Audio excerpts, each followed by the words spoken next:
마태복음 10장 24절로 33절 말씀 한 절씩 교독하겠습니다. 제자가 그 선생보다 또는 종이 그 상전보다 높지 못하나니 제자가 그 선생 같고 종이 그 상전 같으면 족하도다. 집주인을 바알세불이라 하였거늘 흐물며 그 집 사람들이랴. 그런즉 그들을 두려워하지 말라. 감추인 것이 드러나지 않을 것이 없고 숨은 것이 알려지지 않을 것이 없느니라. 내가 너희에게 어두운 데서 이르는 것을 광명한 데서 말하며 너희가 귓속말로 듣는 것을 집 위에서 전파하라. 몸은 죽여도 영혼은 능히 죽이지 못하는 자들을 두려워하지 말고 오직 몸과 영혼을 능히 지옥에 멸하실 수 있는 이를 두려워하라. 참새 2마리가 한 아사리온에 팔리지 않느냐. 그러나 너희 아버지께서 허락하지 아니하시면 그 하나라도 땅에 떨어지지 아니하리라. 너희에게는 머리털까지 다 세신 바 되었나니 두려워하지 말라. 너희는 많은 참새보다 귀하니라. 누구든지 사람 앞에서 나를 시인하면 나도 하늘에 계신 내 아버지 앞에서 그를 시인할 것이요. 누구든지 사람 앞에서 나를 부인하면 나도 하늘에 계신 내 아버지 앞에서 그를 부인하리라. 아멘. 예수님을 믿는 자들은 반드시 예수님을 따르는 자들로 전환돼야 됩니다. 예수님을 믿는 것하고 예수님을 따르는 것에 좀 차이가 있습니다. 예수님을 믿으면 구원을 받죠. 그래서 예수님을 믿으려는 자들은 많이 있어요. 그런데 예수님을 따르면 고난을 받아요. 그래서 예수님을 따르려는 자들은 많지가 않아요. 문제는 뭐냐면 우리가 예수님을 따르지 않으면 우리가 믿었으니 우리는 구원받을 수 있을지 모르겠지만 우리 때문에 믿지 않는 세상 사람들이 예수님을 믿을 수가 없어요. 그래서 그리스도인들은 예수 믿음이에서 예수 따름이로 전환해야 되거든요. 예수 믿고 구원받으려는 사람들은 많은데 예수를 따름으로 고난받으려는 사람들은 많지 않은 것이 한국교회 위기의 본질 같아요. 그래서요. 예수님을 믿을 때 우리가 받는 기쁨 또 그 축복들뿐 아니라 예수님을 따를 때 우리가 감당해야 될 고난과 예수님이 주신 사명들도 감당하려는 마음을 가지고 교회를 다녀야죠. 제자가 그 선생보다 또는 종이 그 상전보다 높지 못하나니. 맞죠? 이 말씀을 왜 하셨냐면 25절 때문이거든요. 제자가 그 선생 같고 종이 그 상전 같으면 족하도다. 집 주인을 바알세불이라 하였거든. 9장 34절, 12장 22절, 32절에서 예수님께서 귀신을 쫓아내시니까 그래서 사람들을 온전하게 해주시니까 그 능력을 보고 바리새인들이 유대 종교 지도자들이 예수님이 귀신의 왕 바알세불을 힘입어서 저런 능력을 베푼다라고 비난했거든요. 그러니까 선생을 바알세불이라 하고 집 주인을 바알세불이라 하였으니 제자들이 선생처럼 또 집 사람들이 집 주인처럼 고난받는 것은 너무나 당연하다는 거예요. 제자들이 스승보다 나은 대접을 받으리라는 기대를 할 수는 없잖아요. 종이 집 주인보다 더 좋은 대우를 받을 수 있을 것이라는 기대는 할 수가 없잖아요. 사람들이 그들의 스승도 함부로 대하는데 그 스승의 제자들은 어떻게 대하겠어요? 완전 무시하겠죠. 집 주인도 함부로 대하고 바알세불 집혔다. 바알세불의 능력으로 귀신을 쫓아낸다. 라고 비난하는데 그 집 사람들은 말할 것도 없겠죠. 그런즉 그들을 두려워하지 마라. 두려워하지 말고 내가 너희에게 맡긴 사명에 충실하라는 거죠. 세상에서 좋은 대접을 받을 것이라는 기대하지 마라. 이 세상은 나를 미워하고 죽이고 예수님에게 그렇게 행했다면 예수님의 제자인 우리들, 예수님의 종들인 우리들은 세상으로부터 어떤 대접을 받겠어요? 왜요? 세상의 가치관과 예수님의 가치관이 다르잖아요. 세상의 삶의 방식과 예수님의 삶의 방식이 다른데 예수님께서 그 세상의 방식을 악하다라고 가르치셨잖아요. 그러니 지금도 그리스도 예수의 제자들, 그리스도 예수 안에서 경건하게 살고자 하는 자들은 세상에서 어려움을 당할 수밖에 없겠죠. 그런데 그들 두려워하지 말라는 거예요. 왜요? 감추인 것이 드러나지 않을 것이 없고 숨은 것이 알려지지 않을 것이 없느니라. 때가 되면 다 드러난다. 그래서예요. 우리가 누구를 진짜 두려워해야 하는지 사람들을 두려워할 것이 아니라 세상의 비난과 정죄를 두려워할 것이 아니라 하나님을 두려워. 언젠가 다 드러나니까. 사람들 눈이 중요한 것이 아니라 하나님의 눈이 중요한 것이죠. 그래서요. 이 말씀의 끝에 이제 우리가 내일 말씀 보겠지만 38절이 결론이거든요. 자기 십자가를 지고 나를 따르지 않는 자는 내게 합당하지 않다. 예수님의 제자들은 기꺼이 십자가를 지고 스승이신 예수님을 따를 각오를 해야 되는 거예요. 자기 십자가를 지고 따르라는 것은 십자가를 누가 지고 올라가요? 처형 장소로 그 사형 당하는 사람이 자기 십자가를 지고 처형 장소로 가는 거거든요. 예수님처럼. 그러니까 자기 십자가를 지고 나를 따르라는 것은 죽으란 얘기예요. 죽을 사람이 자기 십자가를 지고 처형 장소에 가거든요. 그러니까 예수님의 제자는 예수님을 따르는 자들인데 예수 따르미는 그 길은 비단길이 아니라 십자가의 길이라는 거죠.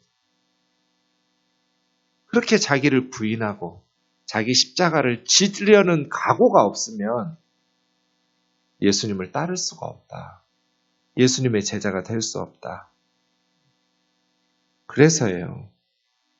신학교 가는 건 좋은데 그 길은 비단길이 아니에요. 가난하게 살 각오가 되어 있고 희생할 각오가 되어 있고 교회와 성도들을 위해서 죽을 각오가 되어 있지 않으면 신학교 가면 안 되는 거죠. 주님의 제자된 길은 자기를 부인하고 자기 십자가에 자기를 못 박는 길인데 끊임없이 자기 자신과 싸우고 주님을 따르려는 그 길을 갈 각오가 되어 있지 않으면 교회를 망가뜨리고 주의 복음을 훼손시키는 자가 되는 것이죠. 두려워하지 마라.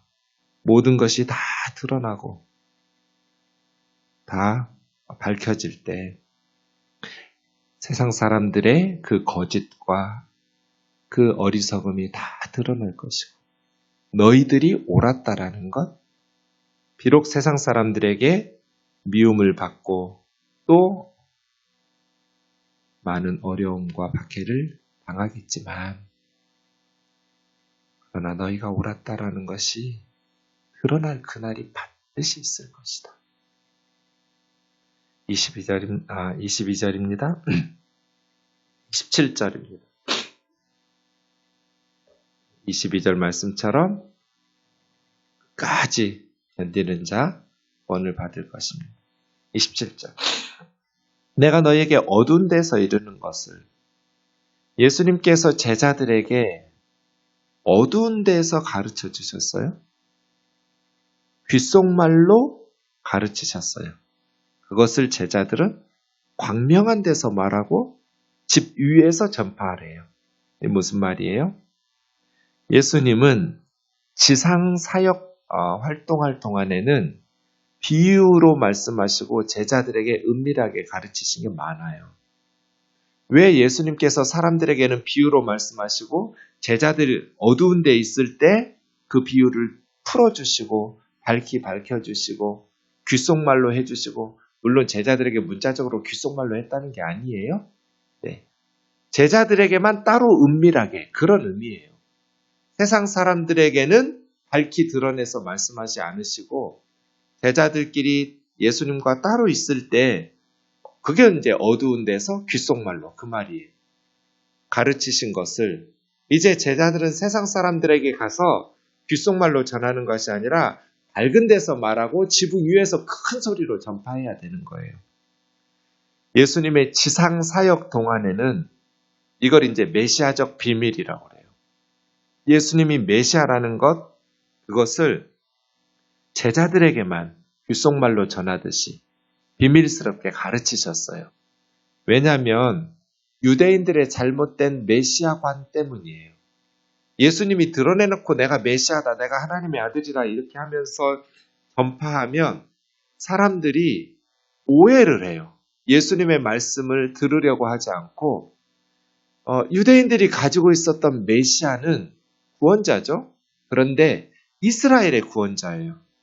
그들이 생각하는 구원은 로마로부터의 해방이에요. 다윗의 자손이라는 게 뭐예요?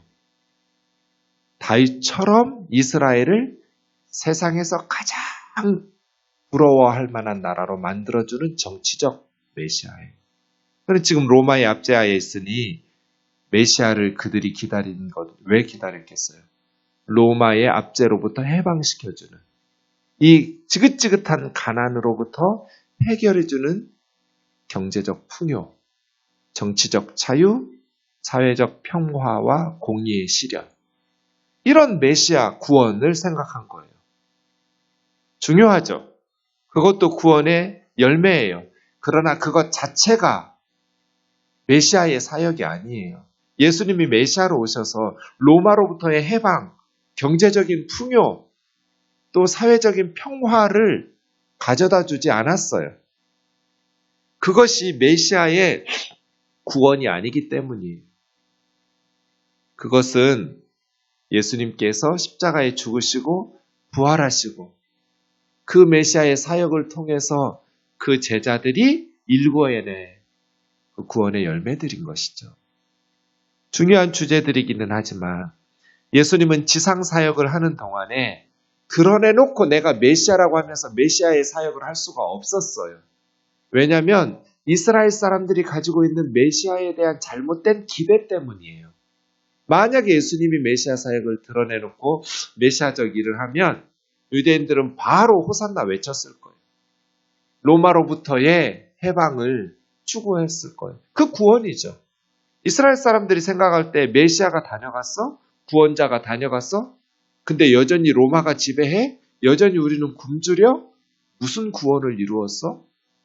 이렇게 되는 거예요. 그래서 주님은 지상 사역 동안에는 어두운 데서 제자들에게 귓속말로. 그러나 이제 주님의 십자가와 부활 사건이 끝나면 이제 제자들은 지붕 위로 올라가야 돼요. 광명한 데로 나가야 돼요.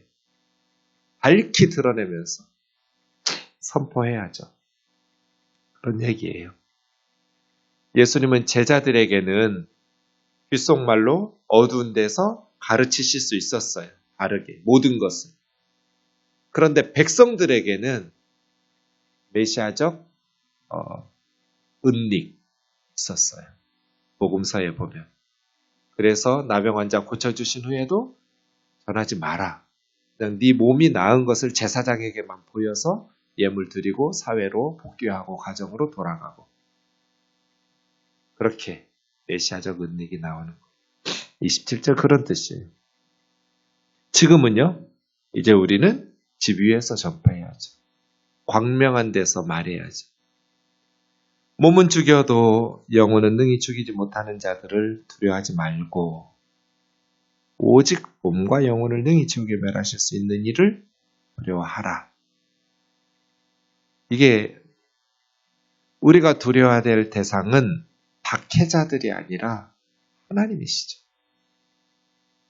근데 그리스도인들이 사람들을 두려워하기 때문에 바른 신앙생활이 안 되거든요. 마음이 건강해야 돼요. 그 사람들 눈치 보고 남들이 막 비난할 것 같고, 여러분, 남들은 우리에게 별로 관심이 없어요. 여러분에게 관심 있는 사람 별로 없어요. 세상 사람들 중에. 근데 우리는 세상 사람들이 우리를 비난할 거라고 막 염려하고 두려워하고 그렇게 힘들게 살아요. 그럴 필요 없어요. 우리가 두려워해야 될 것은 학회자들이 아니고 우리를 비난하는 세상 사람들이 아니에요. 하나님이죠. 참새 2마리가 한 아사리온에 팔리지 않느냐? 가장 싼 동전이 아사리온이. 근데 한 1아사리온에 참새를 2마리나 줘요. 그럼 참새는 얼마나 싼 거예요? 2마리가 한 아사리온에 팔리지 않느냐? 너희 아버지께서 허락하지 않으면 그 참새 1마리도 땅에 떨어지지 않는다. 그렇게 값싸게 사고 파는 참새 1마리도 하나님께서 돌보시는데 하물며 너희일까 보냐는 거예요. 너희는 머리털까지 다 세신 바 되었나니. 머리는 왜 이렇게 자주 빠지고 그러나 몰라요? 그렇게 많이 빠지는데도 아직도 우리 머리에 머리카락이 남아있는 것도 참 신기해요. 참 머리털이 많이 하루에도 빠져. 한 70개씩 빠진다고 그래요, 평균. 근데도 그 머리털을 다 날마다 세고 계셔요. 하나님께서. 그만큼 우리는 더 소중하다는 거예요. 걱정하지 마라. 너희 머리털 하나 빠지고 나는 것도 하나님이 다 세고 계신다. 참새 1마리도 하나님 뜻이 아니면 땅에 떨어지지 않는다. 하나님의 뜻이 아니면 너희는 죽지 않는다. 염려하지 마라. 두려워하지 마라. 누구든지 사람 앞에서 나를 시인하면 나도 하늘에 계신 내 아버지 앞에서 시인할 것이고 누구든지 사람 앞에서 나를 부인하면 나도 하늘에 계신 내 아버지 앞에서 그를 부인하리라. 협박하려고 하시는 거 아니에요. 그만큼 예수님을 시인하는 것이 중요하다는 거예요. 믿지 않는 사람들에게 우리가 그 복음을 전해 주어야 그 사람들이 예수님을 믿을 수 있잖아요. 복음 전파가 우리 육신의 생명보다 소중해요. 그래서 우리는 두려움 없이 이 복음을 전해야 되는데 끊임없이 사탄은 미루게요. 우선 다른 것부터 하고 우선 너부터 챙기고 우선 니네 교회부터 좀 바로잡고 언제 선교하고 언제 전도해요. 그래서예요. 복음 전파는 미룰 수가 없어요. 두려워하지 말고 하나님의 복음을 힘껏 증거하는 우리 교회 되기를 주의 이름으로 축원합니다. 기도하겠습니다. 사랑하는 주님, 많은 사람들이 먼저 너희 가정부터 세우고 교회부터 세우라고 말합니다. 그러나 성경은 그렇게 말씀하지 않았습니다. 우리가 복음을 전할 준비가 다 갖춰진 후에가 아니라 두벌 옷을 준비하고 전대에 금은 동을 준비하고 또 가방에 여러 가지 선교에 필요한 물품들을 갖춘 후에 출발하라 하지 않으셨습니다. 가라고 말씀하시고 하나님의 공급하심을 기대하면서 전하라고 말씀하셨습니다. 우리 생동교회가 최선을 다해서 이 복음을 전하라는 주님의 명령에 순종하는 교회가 되게 하여 주시옵소서. 자비로우신 주님, 이를 위해서 많은 어려움들과 사탄의 공격이 있겠지만 성령으로 충만하여 예수 그리스도의 복음을 온 열방에 전파하는 저희들이 되게 하여 주옵소서. 사람들을 두려워하지 말고 몸과 영혼을 능히 멸하시는 하나님을 두려워하게 하옵시며 사람들의 평가와 사람들의 시선을 두려워하지 말고 드러나지 않을 것이 모든 것이 감추한 것들이 다 하나님 앞에서 드러날 텐데 그때 주님 앞에 칭찬받는 저희들 되게 하여 주옵소서. 예수님의 거룩하신 이름으로 기도하옵나이다. 아멘.